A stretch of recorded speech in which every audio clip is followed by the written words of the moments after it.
Hello, beautiful people. How are you? What a week. So, I want to talk a little bit about a couple of things.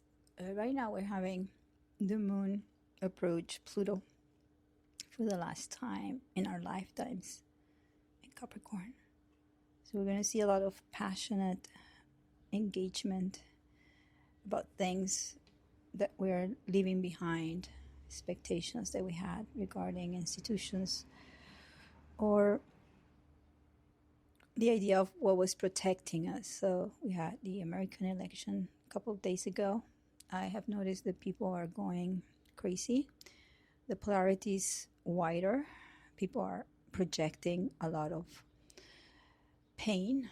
And I feel that there's a lot of trauma response because people are projecting in the outcome a lot of things that they have not been able to work on themselves. And I'm not saying that, there's nobody responsible for the whole thing, but I'm not going to talk about either candidate or anything. I'm just talking about how people are responding because we're really at the very end of a very big cycle. Probably the biggest cycle we will ever be able to live during our lifetime. And it's been slowly unfolding for a while. I mean, go back to 2020 or even 2012. What has happened since 2008, 2009 in your life, and how have you been able to evolve since then? Have you done the homework? Have you kind of seen, what was it about you that it was being developed? What was it about you that you've been discovered? And what is it about you right now that you want to launch as a new way of understanding and contributed to civilization? So it's interesting. The moon today, again, it's going to be in a couple of hours, it's going to be together with Pluto. And it's going to be opposing Mars. Mars is in Leo right now, 1 degree. And Mars in Leo wants to be seen, wants to initiate something creative, something playful. Maybe somebody comes and tells you a joke and you take it so seriously that then you launch an attack. Or maybe you read something online and you read a word that you don't associate with something that is good. Rather, it kind of triggers your trauma and then you just launch an attack against the post or the person without actually giving yourself the time to feel what is it that it makes it making you feel, whatever. So I'm going to give you some context. I wrote it was a funny, provocative post on Instagram, and I used the word degenerate.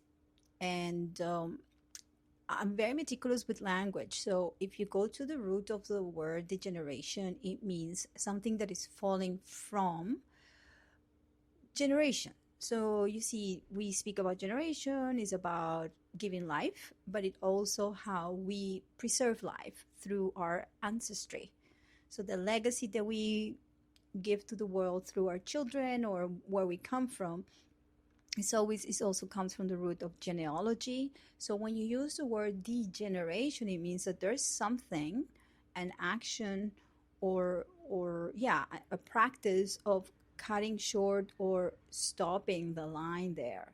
And it can be done through different things. Like for instance, in my personal thing, I'm not having any children, so the line stops with me. People do that through choices. There are different kind of choices not to have children. So let's say abortion is another choice, right? You want to stop that life from coming. Now, I'm not going to be moralistic here because that's not my scope. I'm just talking about what all these things could mean. And they mean certain things for me, and they mean completely different things for others. But the generation can also be, and the reason why I address that is because I do feel, and this is a very personal view, that a lot of the policies that have been unfolding in the last years in the United States and elsewhere, it's all about cutting short of life. So we're having like a rate of children, like fertility and children being born is really, really at the lowest. So that means that there's going to be a time where there's going to be no more children in the world. And I don't know if we want that. I mean, I'm not saying reproduce like crazy, but it is part of a natural law to get together and create family. Now there's a lot of and I know this is a very, very crazy subject, because I've been having conversations with people about it. Is like giving the children the right to choose about mutilating their sexual organs just because they are rather confused about their gender. And parents and educators and legislators agreeing with that. That for me personally, that's degeneration. This is like cutting short the idea of life, because these people not only cannot have children, but they're going to meet a lot of problems down the road. Okay, so I did say degeneration, and I had like an incredible response from, actually it was more like a reaction, because it was not thoughtful. Somebody like attacking and everything. And I've been putting stuff and saying, and I had in the last few days received incredible people who say, hey, I want to talk about your politics. And I go, yes, I'm going to give you the space, because I'm not trying to convince any of you that I'm right and you're wrong. I'm trying to see if we can do a little bit of self-inquiry, a little bit of like listening to other people, because tolerance depends on the amount and the ability of time and space that we give to ourselves and to others. And I know a little bit about intolerance, because I was very intolerant about many things in my life. But I was intolerant because I was reacting from trauma. I felt when I was little that my mom would criticize me a lot, which she did, but I always felt that I was doing things wrong. So then I grew to start therapy and trauma and all that. And now I actually, when people say things about me, I don't take it personally. Or when I am creating an expectation about something, I don't think they're against me. Like for instance, I do public art, and I have to always apply for these jobs. And then they give me, when I get selected or pre-selected, they give me time and money to create a proposal. Not every time I get the proposal, I get to do the final bit. If I had like shaped my life based on all this like rejection, I say quote unquote, I was not rejected. They just picked somebody else that they chose. It was better for the work. So I don't feel that it's personal. Actually, it gives me a lot of time and material to actually use this work eventually for something else, like a database. So I'm saying all this is because right now with Mars in Leo, we're gonna start feeling a little bit this idea like I want to be out there, and I want to be seen and heard, and I don't know, I want to be able to be radically changing something. But because it is in confrontation with Pluto and the moon right now, we're identifying with the other. The other one becomes our neighbor, like not our neighbor, but our enemy. And so we're going to be very fiercely trying to defend that position, which is great if you do it in a way that is not, I don't know, violent. So my understanding is, can we do all this configuration in a way that it is non-violent, where we can actually say and state what we need, and then make a pause and allow other people to respond and to say whatever they need to say. Now, there's a caveat. If the people not respond that react with insults and they're aggressive, by all means, use anything that you have. In my case, I always give some space, and if people are cordial and they want to establish a dialogue, which I have in the last few days, people, dropping a line like, I don't really agree what you're posting, but what about this? What about that? And so we have established ourselves in dialogue about things that I have listened to or read or studied in the last 4 years. So I'm just, doing this in a way that I'm also inspiring other people to actually have another point of view, but I can't do that for them. So dialogue is very important, but at the same time, it's very important to state your boundaries, just in case whoever's coming against you is trying to hurt you, because they are hurt, because they're seeing their own pain in what I said or wrote, but they're not capable of seeing that it is not me, but it is about whatever is causing that pain that they need to address. And I'm saying all this is because the nodes are still in 5 degrees of Libra areas, and the North Node is starting to get very close to Neptune, and they're going to get together in January. So that means that we're we cannot really see the truth right now. Things are very, um, how to say the word, like foggy.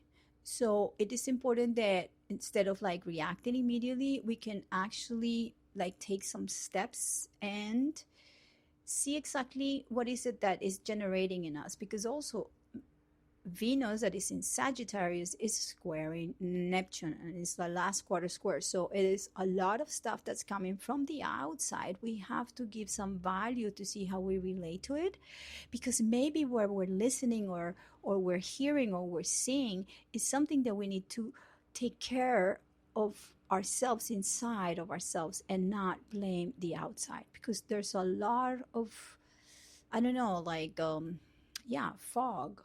Nothing is clear, and people don't know where the truth is, and people are looking for the truth outside, but the truth is inside of you. If you don't exercise that power that you have in order to see what it is coming through you, every time that things are not coming your way because you've been following somebody who's telling you that they have the truth, you're going to be disappointed and you're going to be upset. And that's what I'm seeing right now. A lot of people are upset. Last week everybody was afraid. Now this week everybody's angry. Just having a good time. I'm not making fun of anybody, but I have to laugh because it is actually, at times, it's ridiculous. I mean, I just see it's ridiculous, but I also am very compassionate, and I see that a lot of people need to get back into their trauma work. And there's so many tools out there. Gabor Mate is one. Peter Levine is another one. Wessel van der Kolk, sorry, is another one. I'll give. I think I already given this resources before, so you can actually Google it. Another thing that I'm seeing in the chart of this week is like the South Node is in conjunction with Chiron, so we're going to see things coming from somewhere else, like from the outside, that are triggering the way we relate to our needs. But at the same time, we have to really think, what is it that we're devoted to? Are we devoted to ourselves, to our needs, or are we giving a devotion to this thing that is being very painful? So this is important. There's also, let me look at the chart and see if there's anything else that I see. Oh yeah, obviously, the sun is still in Scorpio, and we're gonna see Venus entering Capricorn pretty soon, and there's gonna be some squares right now with Mercury the next week with Saturn. So I'm gonna talk about that next week. So right now, basically, I'm just how should I say it? Enjoying the moment. Very hopeful about the future, but remember, nobody's going to give you the answer to your future. It's something that you have to make, because you don't know how to, if you don't know how to create your own future, then you're always going to be a victim of that. Now I'm going to look at the human design chart. Beautiful. We are in the axis of like the 1 and the 2. So there is the sun is in the first gate, which is creativity, and is making a channel with the gate 8, where retrograde Uranus is. So it is in the third line. So it reads, to keep things going, the need for expression independent of success. So there's this need right now to create, no matter what it is, because the thing with Mars in Leo is that we want to create in order to be validated, but the validation will come from your own satisfaction of being the creator, not from the applause that you're expecting people to give you. Number 2, it's the grounding earth, and it's asked for patience, because the receptivity and learning is a task that you're going to acquire through lifetime. And this gate is about being at the right place, orienting you. So if you are not grounded in what you're doing, you must be dislocated, feeling like a dislocation, a little bit lost. And there's a sense of that right now going on. What else do I see here that catches my eye? Hold on, just gonna see something. Oh yeah, hold on.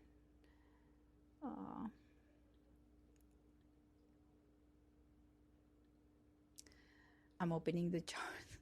Sorry. Okay, yeah, here. So I wanted to talk about the channel 8 and 1, which is it's a very expressive and creative and original channel.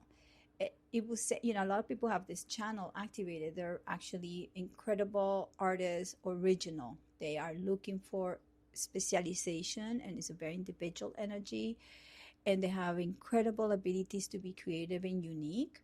So these talents can be contributing to the world if you're actually creating that sense of creativity within yourself and not expecting others to validate you. Okay, so there's a lot of great energy this week, and I'm just saying, you know, with the moon and Pluto, let me see where the moon is right now. With the, yeah, it's in 60, of course. That's why we're gonna feel a lot, because Pluto and the moon are in the gate 60, which is all about limitations. So in the first line where it is today, it's about accepting the limitations that we have. And then once you know you have a limitation, then you can actually make a drawing about what is needed, right? And Pluto is in the line 4. So you will find that you have the resourcefulness to tap into the full potential. But for that, you need time. You need time to actually look at what's going on and stop thinking that whoever won the presidency is coming after your organs. That's a lot of projection there. People, do the homework. Step out of what you've been reading for a long time. I'm going to tell you one thing. Since I moved from New York City and I came to another city, Miami Beach, my life has changed tremendously. Not because I did the physical change, which it matters, but it was in my mind. It was in my mind. My view, my perspective changed completely. So now I have more a global perspective, and that it's a gift that you can give to yourself. Anyway, I'm going to say one last thing. If you can find a way to structure your life with creativity from here on, you're going to be able to embrace a lot of the chaos that we're going to have to go through in the next year.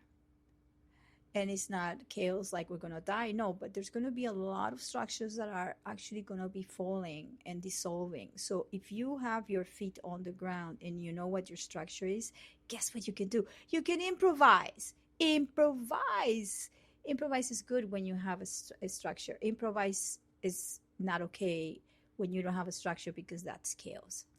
Okay, I'll leave you here. My book is still available. Thank you, everybody who's been purchasing. I'm a self-publisher.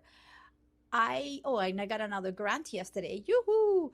And I've been able to pay for my services as a writer, pay for the services of a co-editor. I was able to produce some of the books. But you know what? What's the purpose of writing this beautiful book and putting it out there if I don't have anybody to share it with? So please buy my book. No, I'm joking. You do what you have to do, but it will be great to have your support. Have a great week. Bye-bye.